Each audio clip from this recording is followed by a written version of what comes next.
Hello and welcome to Reality Check. I'm your host, Ross Coulthart, and today we're taking you to a place very unusual but very well known. And who would have thought it? Greenland, a hotbed of UFOs. That's if you accept the extraordinary evidence gathered by our guest today, podcaster, lawyer and UFO researcher Martin Kleist.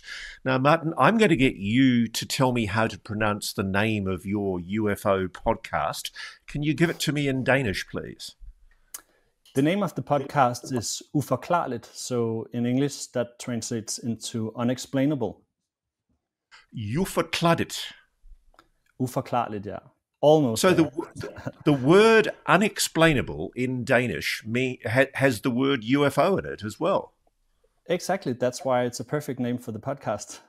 Isn't that a wonderful symmetry? And is it a coincidence also that Greenland, a place that's featured in the news so prominently in recent months with the political toing and froing from President Trump about whether or not the Greenlandians should hand over their section of Denmark for national security reasons.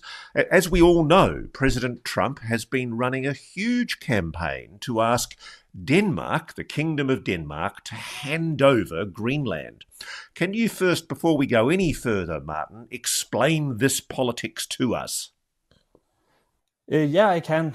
I think that, first of all, it has been kind of surreal for us seeing this development happening, because we started off this project around, I think, 2 years ago, where the place that we went to was more or less uninhabited. There lives around 100 people, 120 people, and we didn't know at all at that point that this would be the focal point of a major geopolitical conflict between the US and Denmark and Greenland. So a bit surreal to be a witness to at the moment.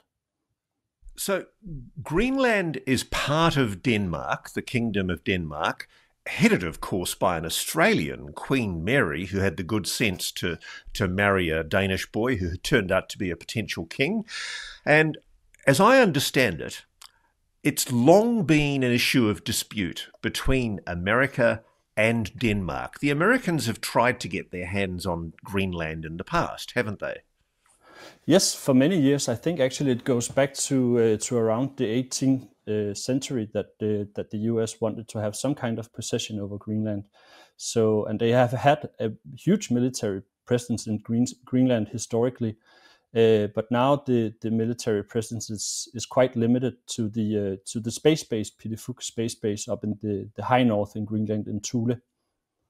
So what fascinates me is you have made a fascinating documentary about sightings in southern Greenland, and you've travelled to the region with a documentarian called, forgive me if I mispronounce this, Lasse Rahbek. Is that a good pronunciation? Have I done all right? That's close enough, yeah. Lasse Rahbek, yeah, that's true. And you've basically caught imagery, video of a mysterious light phenomenon that's been reported for some time by local residents. Let's have a look first at your trailer, which is a beautiful tribute to the beauty of Greenland.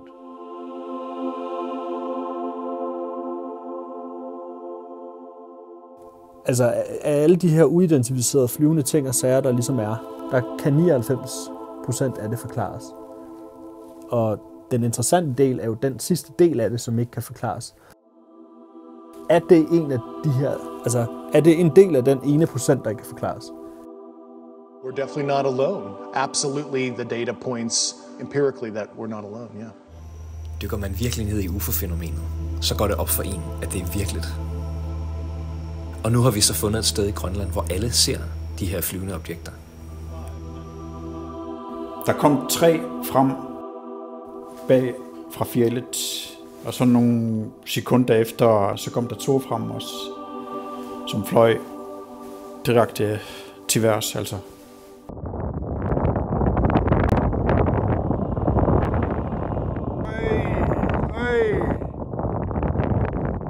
Den skifter jo retning. Ja, den flyver sådan. Den skifter retning, ja. Det er gakkelagt, det her. Jamen, det er det. Det er det jo. Så vi er her. Og så er det jo den her retning, det er set i. Første aften, jeg var med derude, der var de meget kraftige. Ja. Altså som virkelig kraftige. Det lignede jo sådan en projektor fra en helikopter, der kom flyvende næsten. Ja. Altså. At der er spøgelser i Narsarsuaq. Der er nogen, der siger, der er spøgelser i Narsarsuaq, ja.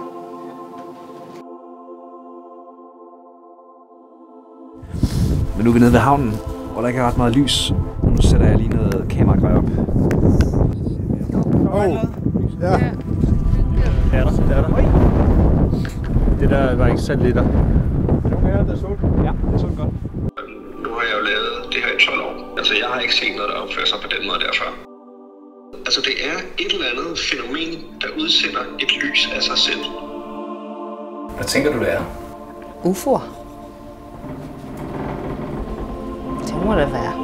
Altså, han ved udmærket godt, hvad det er for et projekt, vi har gang i. Ja. Han ved godt, altså, hans ry og omdømme. I vores kultur er det meget åbent at snakke om overnaturlige historier, oplevelser og den slags, og det er meget accepteret. Dine øjne ser en verden, jeg ikke ser. Jeg kan aldrig nogensinde vide, hvad det er, du ser. Jeg ved ikke hvorfor, men jeg føler også, at der er sådan et eller andet på spil, eller det handler nok også meget om mig selv, ikke? Andet end et eller andet lysfænomen, som ingen ved, hvad er. So, Martin, Greenland looks like a beautiful place. What was it that you were told in 2023, I think by a local pilot from a town called, is it Narsarsuaq in southern Greenland? Narsarsuaq, yeah. Yeah, it's a difficult name to pronounce, but yeah, it's Narsarsuaq. I got contacted by a now former Greenlandic pilot, and he told me about his own very remarkable UFO encounter during a landing with a helicopter in Narsarsuaq. He saw a oval-shaped object hanging near an edge of clouds during the landing in Narsarsuaq, which in itself is a very remarkable sighting. But what he also told me was that these objects were actually being seen on a daily basis up there, and not only by local people living there, they were being witnessed by very credible witnesses such as pilots, air traffic controllers, flight mechanics, and so on. And I was like, this almost sounds too good to be true. But again, I can't dismiss the quality of the witness, so to speak. So I reached out to my good friend and colleague Lasse, as you mentioned, and said, I've heard about this story. I think we need to go right now, actually, because they're seeing them up there right now. So I think we left within a week for Greenland to see if we could see something for ourselves. And that was a very interesting trip, I must say, the first trip up there, because we did see stuff for ourselves up there at the first trip. Let's go back to that pilot for a moment. So he was seeing a light, just a light, or was it a solid object? That was my interpretation of it, was that it was a solid object, an oval-shaped object, very luminous, hanging near the edge of some clouds. Quite big, as he told me, and suddenly it just disappeared, and his colleagues saw it as well. Did it register on his plane's radar? Did he see it on his radar? I'm not aware of that, but I don't think that they saw anything on radar, and that's one of the things up there. They have very limited radar capacities up there, and that's also a lot of what the discussions goes around at the moment up there, because we are lacking defense capabilities and capabilities to detect stuff in the sky up there. Well, President Trump wants to come in and give you all manner of assistance if you just become a citizen of America, Martin. Yeah. How do you think the Greenlandians feel about that, by the way? Not very good. I'm part Greenlandic myself, actually, so I also have some feelings invested in this, and being a witness to this discussion that has been going around for quite a long time now has been quite surreal, and I think actually it's a symptom of a much larger problem, because the Greenlandic people always feel that the discussions in Copenhagen here in Denmark sort of goes over the Greenlandic people's heads. So when they do any political discussions or decisions, Denmark mostly come up there and say, now we need to learn you about politics. Now we're going to tell you about what you should do and so on. And I think the Greenlandic people are quite tired of that. Well, one of the scandals I am aware of, and I learned about this actually recently from a fantastic podcast called The Rest is Classified. And one of the reporters on that podcast, Gordon Carrera, used to work for the BBC, and he told a fascinating story of how the Thule Air Base, which is, I understand, an American air base in Greenland, it had nuclear weapons, and this had been kept secret from the people of Greenland and, of course, most of the citizens of Denmark. And there was a secret agreement between the country of Denmark and the United States to allow the US Air Force to keep nuclear-armed planes on the soil of Greenland. That all came out in 1995. Was that a big political issue at the time, Martin? Nuclear weapons and nuclear material in Greenland has always been a big discussions for the Danes, and my interpretation of it is that we don't really have any clear idea about what they are actually doing up there, because there's this defense agreement between the US and Denmark from 1951 that basically gives all the rights that the US wants to have facilities, military facilities up there and do whatever they want. And that's also why the whole discussion right now about Trump wanting to have more military presence up there is sort of,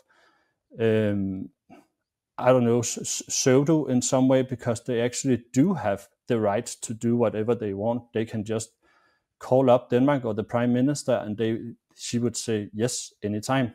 And I think that in terms of nuclear weapons and nuclear material, we have had some projects in Greenland which the Americans initiated. For instance, the Project Iceworm, where they wanted to build like an underground city where they could store missiles and build silos. But they then realized that the ice was moving, so they had to give up on the project. But they actually left like a nuclear reactor up there. And also there's a story about a B-52 bomber crashing up there with, I think it was hydrogen weapons on board, and one of the weapons disappeared beneath the ice.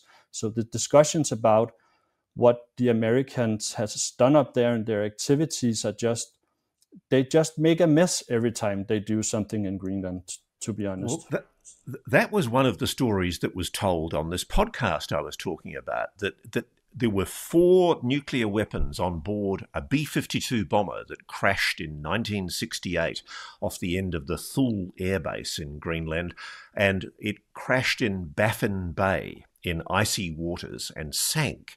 And they were able to recover, I think, 3 of these thermonuclear weapons, hydrogen bombs, as you say. But I find it incredible that under the waters of Baffin Bay, to this day, there is a hydrogen bomb. There is a nuclear weapon, a thermonuclear weapon that God forbid anybody would ever recover. I presume it's degraded long by now. Do you suspect that the objects that are being seen, these anomalous objects that are being seen by locals in this town, Narsarsuaq, do you believe that there is some kind of connection to the nuclear weapons at the American base? I don't think so in terms of what's going on in Narsarsuaq. I think it entails something else, because it's a very, very long way from Thule Air Base. It's called Pituffik Space Base now. It's operated by the Space Force, and there's a very long way from the north to the southern tip of Narsarsuaq where these lights are being seen. So I don't think so, no. So Narsarsuaq's right down the very bottom in the southern fjords of Greenland, and Pituffik, which used to be Thule Air Base, the one I'm talking about, that's right up in the north. Is that right? Yeah, very much high up in the north, yeah. And what I find fascinating is Vice President J.D. Vance visited the Pituffik Air Base in the period before the election. I mean, there was a lot of priority given by the Trump team. Okay, let's ask it this way. You don't think there's a UFO nukes connection necessarily, but do you think that the UFOs are a subject of interest, or do you suspect that they're a subject of interest at the Pituffik Space Base? What's the purpose of the Pituffik Space Base? And do you think there are other agendas from the President, Mr. Trump, and they're different from perhaps the rare earth minerals explanation? We're all told that Greenland has an enormous amount of rare earth minerals that are very, very important to national security, and that we need access to those rare earth minerals, and America needs, for some reason, to take over Greenland in order to achieve that. There's not a lot of logic in that, because I would have thought from the sound of it, your government would allow the Americans to dig up whatever they wanted in Greenland to facilitate the defence agreement. What's your take on all of this? What's Pituffik all about? And is the rare earth minerals issue an issue as well?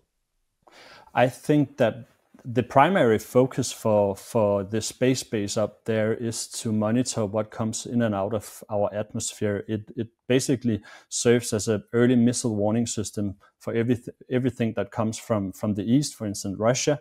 So they are carefully monitoring whatever comes in and out of the atmosphere up there. And that's sort of their key focus. So I find it very hard to imagine that the Space Force wouldn't be aware about what's going on. And you have reported quite a lot about the objects that were seen near the Arctic Circle during the shoot-downs back in 2023, where many of these objects were seen in the Arctic region. And I think that I really think that they do have some kind of knowledge about what's flying around up there. We also heard from, I think it was Daily Mail, who wrote that that Space Force core mission right now is sort of challenged by all of these anomalous objects that's being seen everywhere around the world. And I think that also makes the case for Pituffik Space Base. They are seeing anomalous objects. If they're saying, Space Force, that they're seeing anomalous objects, it might be also seen from there. I think that's highly likely. Now, where you really caught my attention, Martin, was when you sent me what you and Lassie had filmed with your video camera.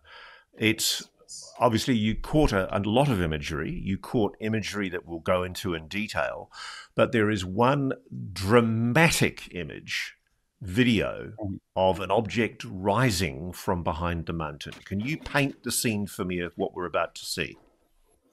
Yes, we are in Narsarsuaq, and these objects are primarily being seen when we have like clear skies and during the evening time. And actually, as I said, it's many credible witnesses who see this. And we were brought there by one guy who's closely affiliated with the airport up there, so a highly credible witness. And we went there almost every evening, actually, seeing different kind of lights come up from behind the mountain.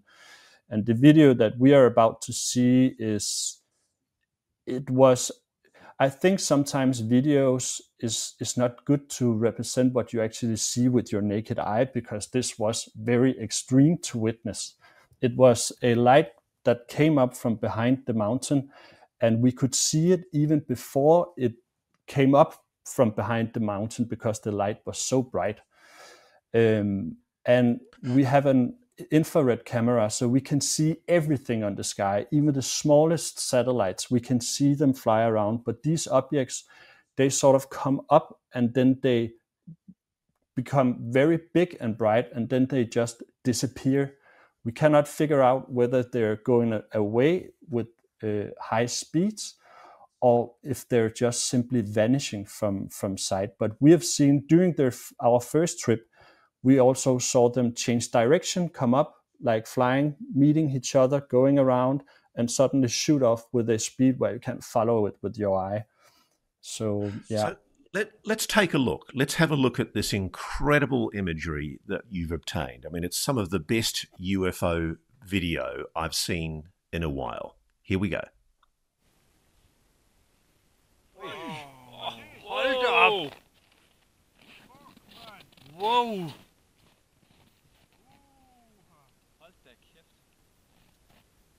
Hold da op.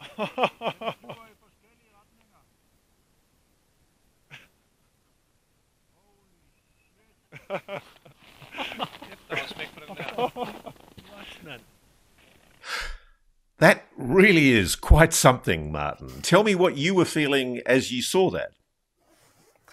I was shocked. I think I was shocked. We also saw a light up there. This is not that light, but we saw a light up there that came up that was completely red, and it just disappeared. And I remember, I think it's very human to think, what is it that I'm seeing? And I remember when we got back home, the three of us, we went up, three guys up there, and we were like, what is this? And my dreams were like recurring about this every night while we were being up there, because it is, even though I'm into the subject and I'm interested and I know there's something to this subject, it was just a different thing to witness it. It was quite shocking in many ways, actually. It really turned my world upside down in many ways, I must admit that.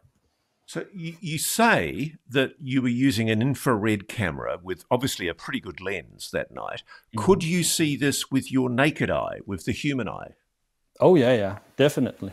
With the human eye, it's like it sort of looks like at the same as it does on the infrared camera. It's very, very big, and sometimes there's more lights coming up doing different kind of maneuvers. It's sort of the best way I could describe it is when a plane is taxiing out from the gate and to the runway. It does like turns, go this and that direction, and then it enters the runway, and then it sort of shoots away. It seems like that. Let's look at the debunking arguments. I mean, obviously you're near an airport. Could it be an approaching aircraft? And could it be that we were mistaking a landing light from an approaching aircraft? Yeah, I must say I'm also a very skeptical person, even though I'm interested in this subject. I think you need to be skeptical, but there's like being skeptic, but there's also being unreasonable skeptic. I've been there. There's nothing up there. They think that's behind the ice here or the mountain. That's the ice cap. There's nothing else but ice for hundreds. Okay, that's the point. Kilometers. So we're not talking about any human settlement up at the top of that mountain. What is there? No. There's nothing but ice, nothing but ice. But I'm not here to make any argument about what we are actually seeing, because we don't know what we are seeing.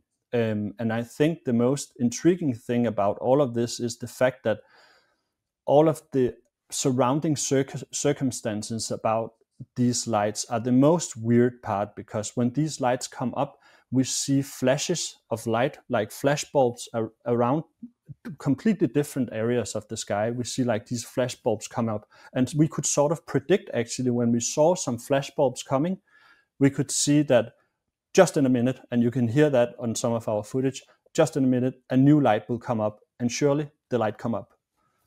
So it was almost weird. Predictive. You'd see the flashes, and then you'd see the big orb coming up. Yeah, and we also had several instances where we sort of, this might sound weird, but there's a clear consciousness element to this, because we sort of communicated with it as well. We could look at the sky and sometimes just like being jokingly saying, if there's something really here and this is anomalous, please give us a sign. And right where we are looking, we see this flash. Doof. We tried that so many times up there. So it seems very playful in some way. Did you capture that on film? You can hear us talking about it, but we didn't catch that on film, because our cameraman, he was actually standing with his back to me and my friend, and we were looking up at the sky and said that, and then this big flash came around. And we have actually tried that quite a number of times, where our instruments, our camera equipment sort of malfunction in many weird ways, especially during our first trip up there. We had like a lot of material just on mysterious ways just disappeared, both from hard drives and the SD cards. It's like having your washing machine and your car breaking down at the same time. There's no correlation, but it happened. So, yeah. So you knew you'd taken certain images, certain video, and then when you went back to find it, it had disappeared. It has disappeared, yeah. So, wow. Yeah. Was there any possibility that somebody could have got access to your hard drives without you knowing?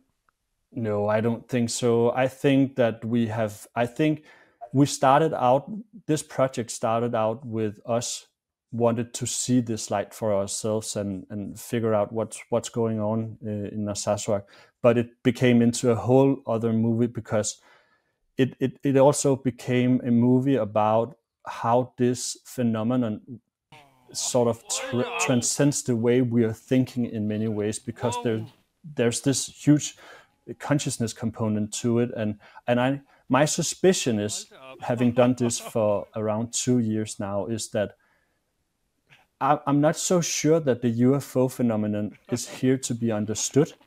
I think it maybe is here to sort of transform our way of thinking. That's maybe very Jacques Vallée-ish in many ways, but he's talking about something that's called recursive unsolvability, where like things cannot be solved within the system itself. It's sort of complicated, but it's like an eye can't see an eye for itself, or a camera cannot take a picture of itself. And I think in many ways, my suspicion is that there's something to that in regards to the UFO phenomenon for sure. So without wanting to sound too pointy-headed, I mean, I love what you're saying here because I agree with you. I'm increasingly coming to the view that the purpose of these displays is some kind of attempt at an epistemic ontological wake-up, that it's trying to twig our consciousness. Is that what you're referring to? Yeah, completely. I've had so many weird experiences throughout doing this, and some of the experiences, I can tell you a funny story. Actually, we were filming for a completely different film. I was moving out of my apartment, and I just needed to clean up some stuff on top of a closet I had. That was the only thing left in my apartment, and I just needed to see whether there was something up there. And then I found a Greenlandic flag and a book called Life in the Universe. And I took it down. I was like, that's weird. And we didn't know anything about the story in Greenland. We didn't know anything about what we were supposed to do later on or anything like that. So we have had so many things that we sort of So you actually feel you're a bit shy about admitting it, but you feel you were given a bit of a prod by something to take an interest in Greenland. Yeah, definitely. And as I said, I'm part Greenlandic, so this came very close to my heart. And hearing all these discussions about Greenland and the US and Denmark at the moment, it kind of makes me feel sad. And that's also why I chose to appear on your show now, because I think there's many nuances to this story. And we can maybe go a bit into that, because what is the authorities doing about all of this in Greenland at the moment? That's the next question, right? I'm very glad you did come on our show, Martin, and I think our viewers will be fascinated to hear and see what you've captured. Tell me a little bit about the indigenous peoples of Greenland. Is there like an indigenous native population of Greenland?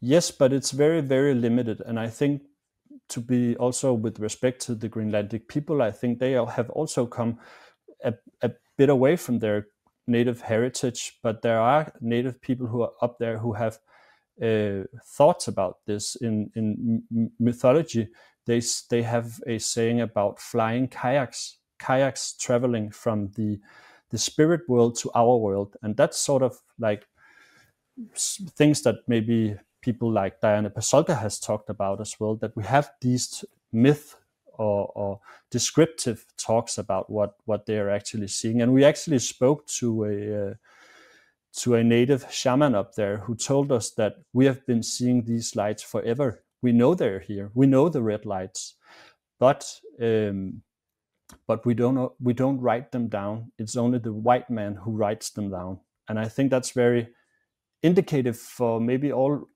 this UFO discussion as well. I think we need, especially in terms of native people, I think we need to be more respectful for their way of thinking and their way of dealing with these topics, because in Greenland they do really have, it's an integrated part of their reality, having a supernatural view. It's not supernatural for them. They have been living with nature forever. So UFOs or hunting, it's just a part of nature for them. Do they, when you say that they've got a long history of seeing these objects, do the locals talk openly about seeing them? Is there a candor? Are people prepared to talk about it, or are they a little bit shy about discussing it?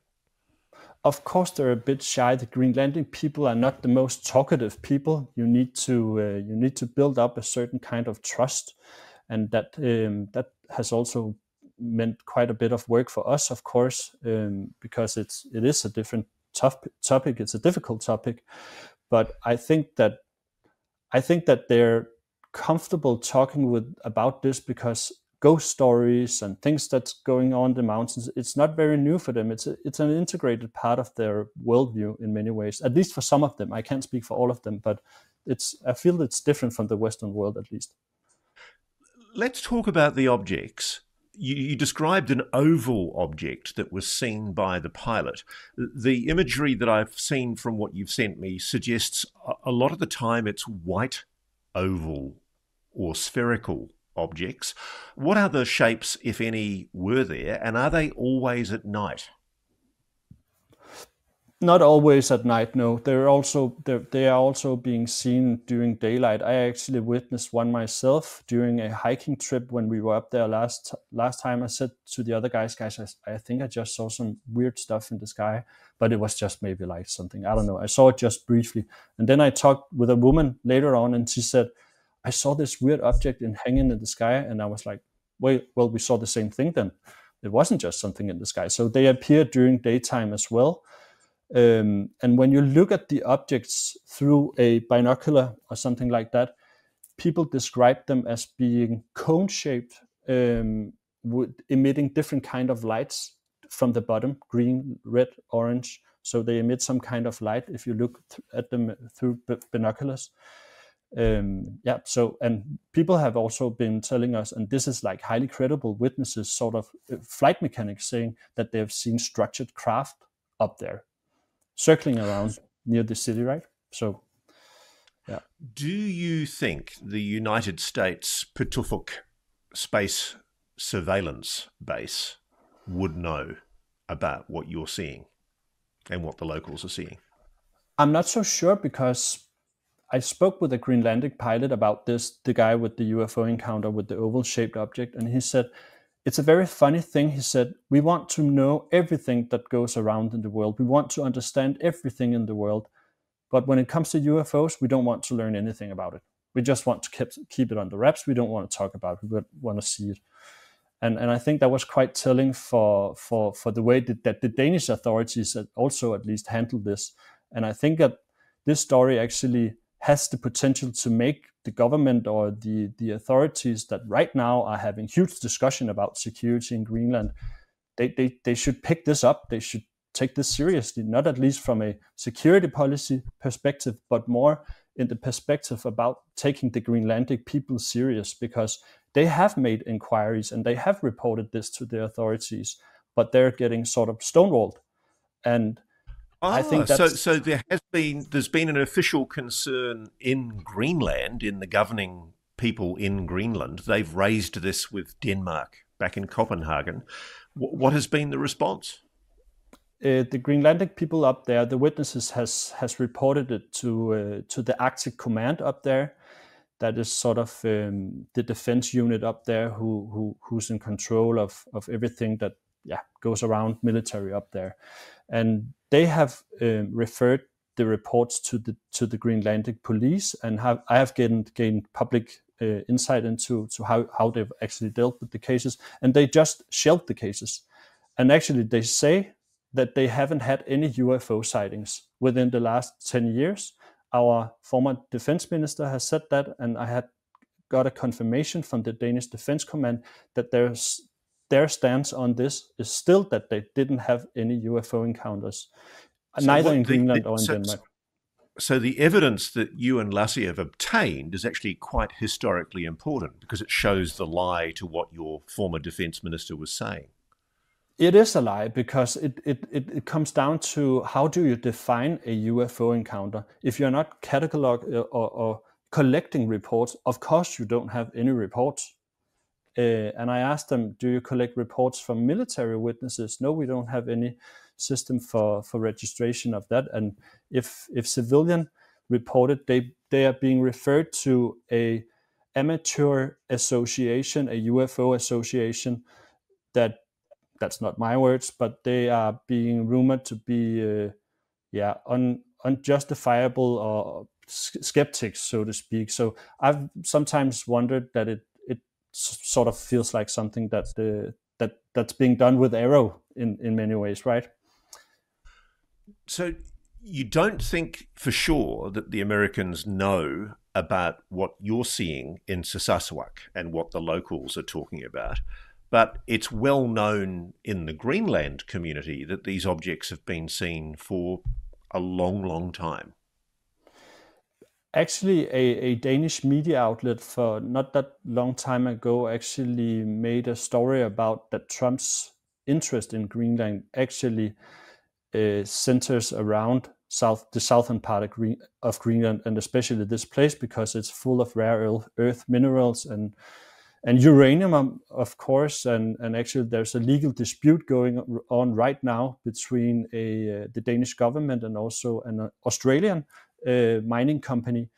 And ETI, I know this story well, and they're claiming, I think, 11 billion Australian dollars from the Danish government because the government declared that it was going to ban uranium mining, and apparently they'd previously supported uranium mining. Has there been a change of government in the last year or so in Denmark? There's a new government in Greenland as well. We just had an election in Greenland, and I'm not quite sure what their stance on this is, but I think the facts are clear. If they're digging for rare earth minerals in what's called Kvanefjeldet, that's the mountain up there that's rich on all these things, they will undoubtedly pull up uranium and make a mess, do a lot of pollution, and I don't think it's in anyone's interest. So, Martin, can I ask you this? Have you been able to do any research on whether there's a correlation between the known rare earth uranium deposits and other deposits of precious metals and the sightings that you've been collating of unidentified anomalous phenomena? Is there a correlation? I'm quite sure there's a correlation in that way. We spoke with some of the locals up there who said jokingly, maybe they're coming here to collect uranium or something like that. My sense, my gut feeling, I don't know, but it kind of looks like, especially during our first trip up there where we were seeing them doing like maneuvers and stuff like that, it definitely looked like that they were doing something. It looked like that they were performing some kind of task. Difficult to say what kind of task, but we have what were they doing that made you think it was a task that they were performing? Just the way they came up and another object came up, and then they sort of met and did like different kind of maneuvers around and then shut off. It seems like it was, I don't know, like a point where they were coming in and out from. It's highly speculative. We don't know anything about what this is, what it actually is, but it looks anomalous. That's the only thing I can conclude, right? What direction? I mean, obviously you saw the large glowing orb come up from behind the mountain. From where that orb rose, is it solid land that it must have come out of, or is it valleys? I mean, what are we talking about? Did it come from within the ice cap, or what's behind that mountain? That's the big question. What's behind that mountain is just ice. So during our second trip up there, we actually chartered a helicopter, and I must say this is fully self-funded. So it has been quite an expensive thing to do, but we need to figure out what this is about. So we chartered a helicopter up there to the top of the mountain where you see the lights come up from, and we have had very good weather, and we have like the most beautiful scenery with northern lights that we could almost touch up there. It was actually it's a bit of a luxury problem, but it actually hindered our view a bit with all the northern lights. But we saw the lights as well come up, and it was very difficult to say where they came up from, if it was beneath the ice, from behind the horizon. It seemed at that point like it was further away, and that kind of correlates with our feelings about this playing with us. It has been playing with us since we started doing this whole documentary project. So you haven't been able to triangulate where it was in the sky, how far away it was and how high it was. That would obviously hinder your ability to say how large it was, but it sure as hell looks like an enormous object. What's the distance from where you were filming to the mountain ranges from behind where it rose? It's about 10 to 15 kilometers from there. So it's clearly a huge object. I mean, we're talking about a gigantic, if it is a craft, a gigantic craft. It is, and I think that's also very Jacques Vallée-ish, so to speak. And I think Jeffrey Kripal also speaks a bit to that. But we have always felt throughout this project that there's a sort of a pendulum swinging forth and back. Also during the movie, where we are like, are this just satellites or are this truly anomalous? And then the day after, we see something completely out of this world, so to speak, and then the pendulum swings back again. So this thing where the stuff always seems to be in sort of a gray area, I think we witnessed this characteristic very much firsthand for ourselves, at least. Could these objects just be optical illusions? Were you able, for example, to talk to the radar operators or the air traffic controllers at Saskatchewan Airport to find out if they've ever seen anomalies on their screens? They don't pick up anything on their radar, and I don't think that they have the radar capabilities to detect these things up there. I think the main radar capability that we have there, not entirely sure, but that's truly air-based. And what I also learned from the Danish Defense Command, which is representative for the Danish Defense Ministry, is that they're not speaking with the Americans about this. I inquired and I said, do you speak with the Americans about this? Do you share any data about this? And they said, no, we don't. About UAPs? About UAPs in both Danish and Greenlandic airspace, and they denied that. We don't speak with the Americans about this. This is one thing I've never understood. You know, it's a bit like the drone saga over New Jersey and the east coast of America. Everybody and here in Copenhagen as well. And in Copenhagen as well. Yeah. I mean, whatever they are, we know that some kind of anomalous object is making incursions into very sensitive national security airspace. And here you have objects, unidentified objects, apparently solid, maneuvering intelligently over an extremely resource-sensitive area of Greenland, which even the President of the United States admits is a national security sensitive part of the world. Why wouldn't the Danish military command prioritize finding out what these objects are? It is so weird, and that's also the reason why I am appearing on your show. Normally you don't go out with findings and stuff like that before you release your film, but since this whole political debate has exploded, I think we need some people at least who have like a superficial, so to speak, knowledge into this. Also needs to appear and say this is a paradox. You're having so many discussions about security in Greenland, but in reality, it seems like you're not giving excuse my language, right? But they don't.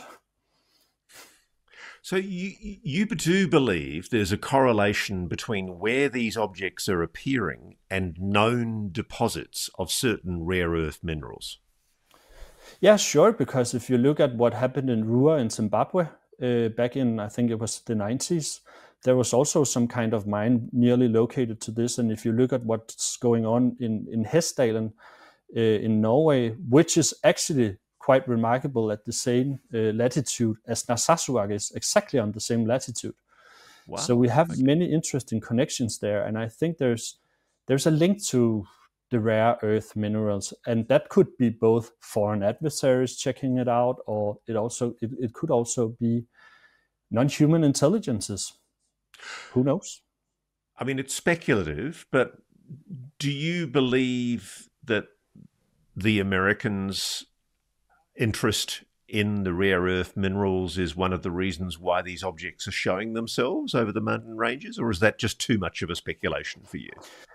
I don't think it's too much of a speculation. We need to speculate. That's how we do and make scientific breakthroughs. And I think we need to speculate because this area up there is it is the focal point for the major, the biggest geopolitical conflict there has been that has ever been in Denmark since the World War II. And actually, I spoke with one of the witnesses up there, and I asked him, "What do you think these objects are?" And that's 2 years ago or something like that. And he said, I think this has some time component to it. I think it might be time travel and time travelers or something like that, which Michael P. Masters has been alluding to. And I was like, time travelers here in the most remote part of the world where nothing is going on. I couldn't really see the connection. And now we are here 2 years later with Greenland being the focal point of the most biggest conflict in political terms in Denmark since World War II, right? So who knows? So they were basically flagging that this area is going to be an area of interest. Isn't it unusual that they went to, of all places, Greenland, to the Pituffik space base? And I know that you have spoken with his son, Donald Trump Jr., right? So I know he's highly interested in the UFO subject, and who knows, he might be privy to more information about what's actually going on than we are. And I think that if you look at how many anomalous objects that are being witnessed in the Arctic, I think actually the Arctic is one of the biggest hotspots, especially because it is so remote up there. You know, it's funny, I interviewed Christopher Mellon about 2-3 years ago now, and he confirmed that shortly before the series of 2023 sightings that we all reported on, these anomalous objects, that one of them being a Chinese balloon that was seen across the continental United States and Canada. Shortly before that incident, I think it was on the 1st of February 2023, he heard what I'd heard from a source in NORAD, which is that there were 9 UAPs that were detected very close to the Arctic Circle, slap bang in the middle of the Arctic. And there were jets deployed on an exercise, I think on the Alaskan side of the Arctic Circle, and they were told to scramble as fast as they could to get to these 9 objects. And the interesting thing is that by the time they even got anywhere within close to those objects, the objects just disappeared in an instant off the radar screen. And I was told the radar operator... And that's actually a very interesting information, and I would very much like to know which kind of direction that these objects flitted to. Could it be Greenland? So would I. I wasn't told that detail.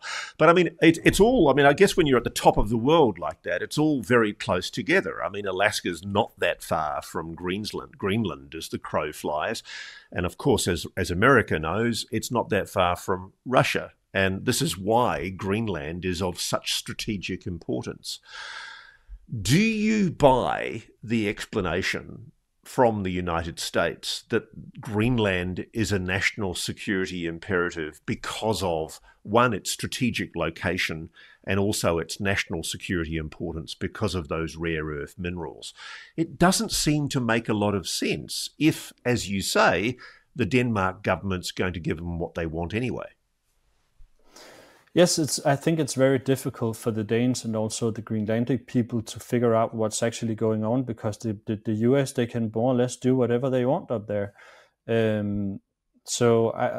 me at least, I have a difficult time figuring out what's the primary goal with it. I don't think, and I must say, I don't think it has anything to do with anomalous objects being seen in the sky, because I don't think that I think the US might be aware due to the Space Force activities in the northern part of Greenland.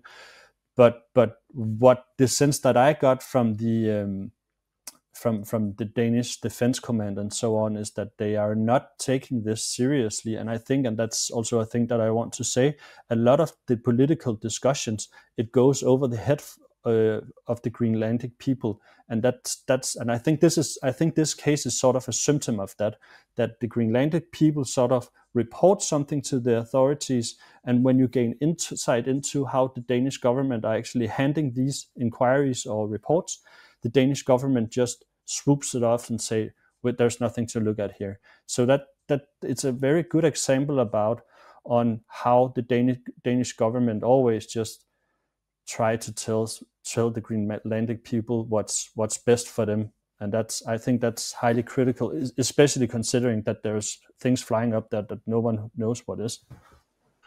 Why do you think the Americans really want Greenland? I think it is due to military security concerns, because we have seen like the waters up there are melting. It creates new ships paths, and I think it's about the rare earth minerals, definitely, and there's also more to the story in terms of the rare earth minerals that might not be suitable for discussing here, but there is things that kind of indicates that the US has an invested interest in what's going on up there.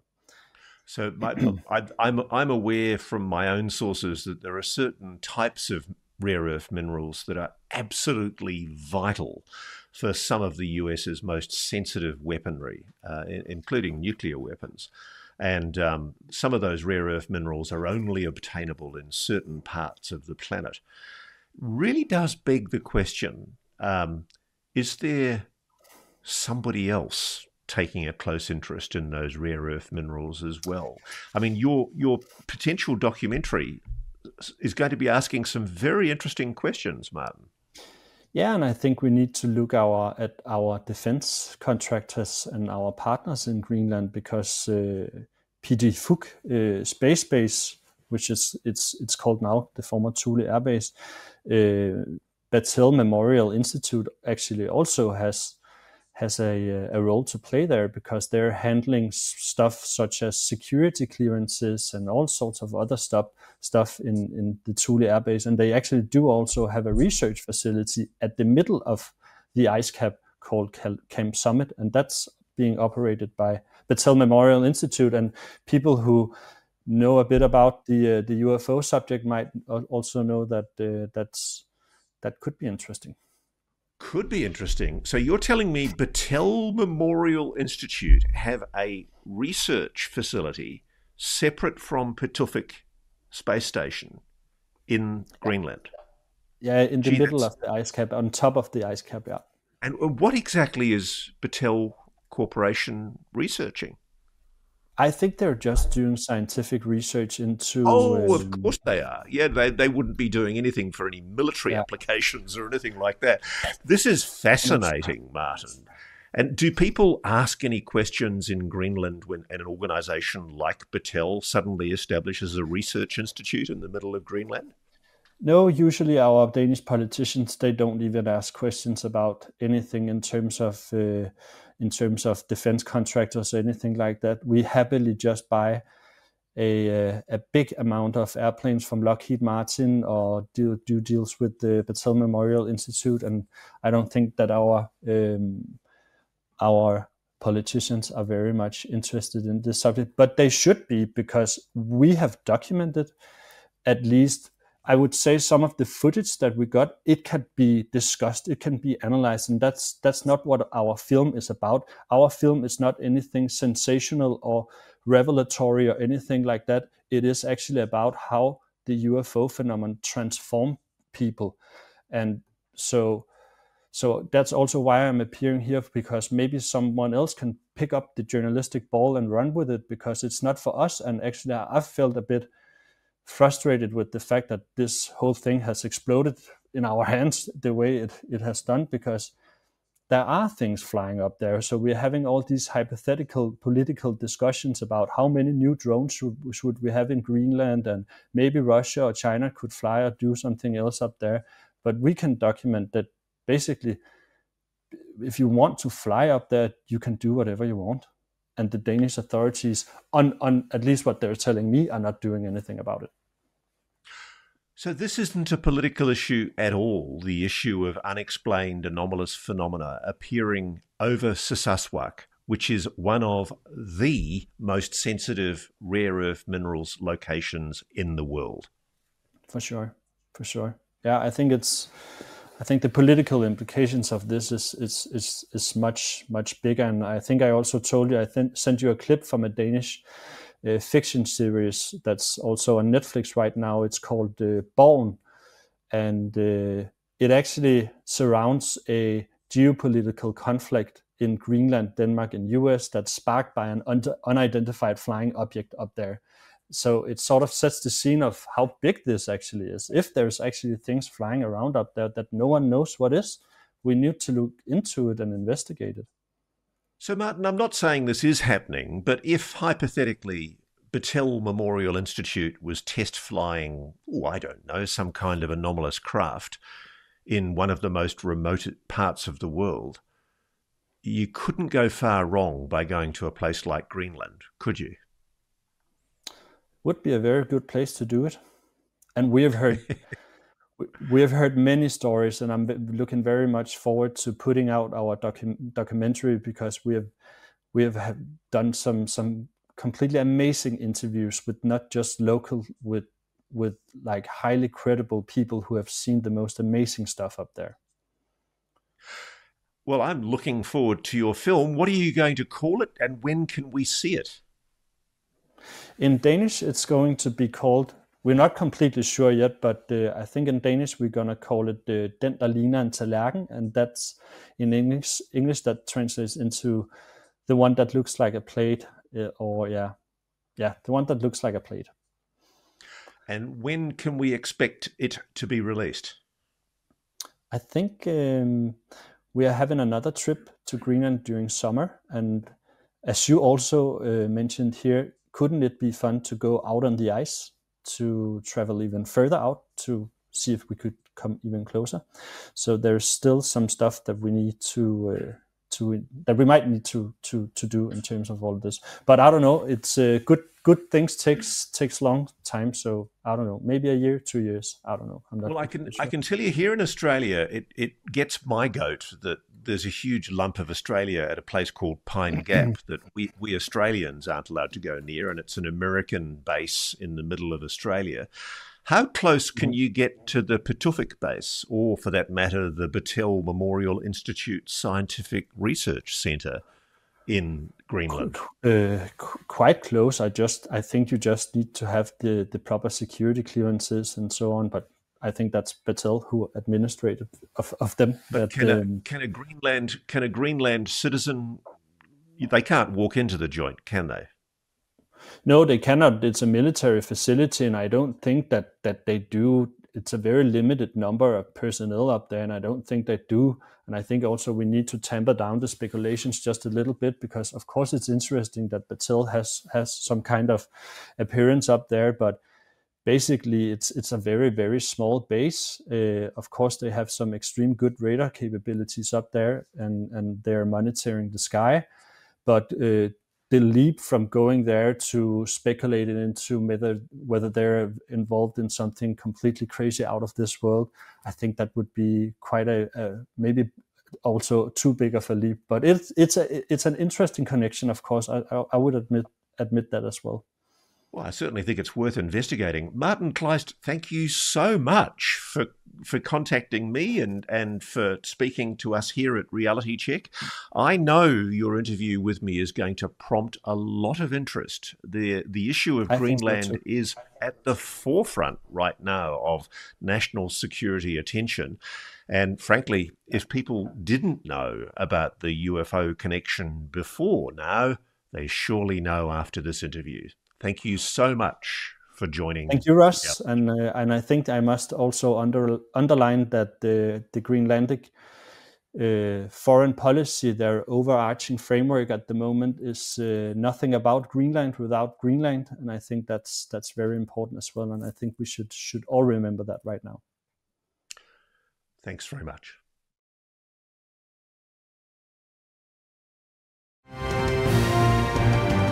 And before we go, please don't forget we do our weekly question and answer, and we need your questions. So please send your questions in by email to realitycheck@newsnationnow.com. Looking forward to hearing from you. Thank you for watching. Subscribe below and download our NewsNation app right now on your phone, and you will get fact-based, unbiased news for all Americans.